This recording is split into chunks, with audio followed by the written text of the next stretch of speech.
Noong nakaraang taon nga ay na-approve ng ating pamunuan ang naturalization ng isa sa pinapangarap nating maging bahagi ng lineup ng ating Gilas Pilipinas Women's Squad. At ito ay sa katauhan nga ni Vanessa De Jesus. Si De Jesus ay malaki ang naitulong sa ating kupunan, lalo na noong FIBA Asia Cup kung saan naiwasan ng ating kupunan ang ma-demote sa Division B nang talunin nila ang Chinese Taipei sa isang napakahalagang laban. Although natupad na ang pangarap nating mga Gilas women fans at lumakas ang ating kupunan lalo na sa point guard position, sa nakikita natin ay parang may kulang pa din. Dahil kung titingnan nating maigi ang ating lineup, kulang na kulang pa rin tayo sa height. Itong number 1 center natin na si Jack Animam ay walang kapalitan sa ilalim. At kapag inilabas nga ni Coach Pat itong si Jack, ang humahalili o pumapalit sa posisyon niya ay itong isa nating magaling na forward na si Angelica Surada.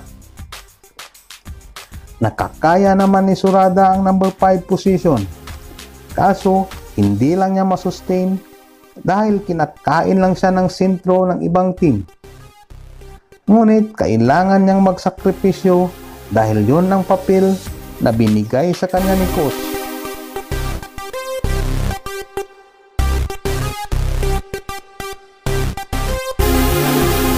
At good news, dahil nitong mga nakaraang araw nga, ipinahayag ni Head Coach at Program Director Pat Aquino na napag-usapan na nga daw nila ng SBP ang pagna-naturalize nga dito sa isang 18-year-old Nigerian at UEEP Season 86 Rookie of the Year at number 1 center ng UP Fighting Maroons Women na si Pibor Ono.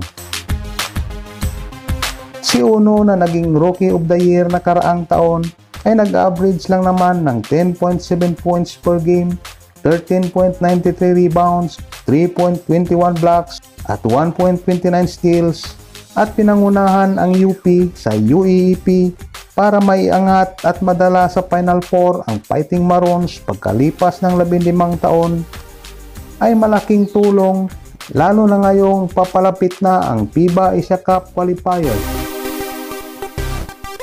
At dito sa katauhan ng ating bagong naturalized player, lalong lalakas ang ating kupunan at mananatiling team to beat dito sa Southeast Asia. At umaasa tayo na balang araw, itong ating Gilas Pilipinas Women's Squad ay isa na sa kinakatakutang katunggali dito sa buong Asya.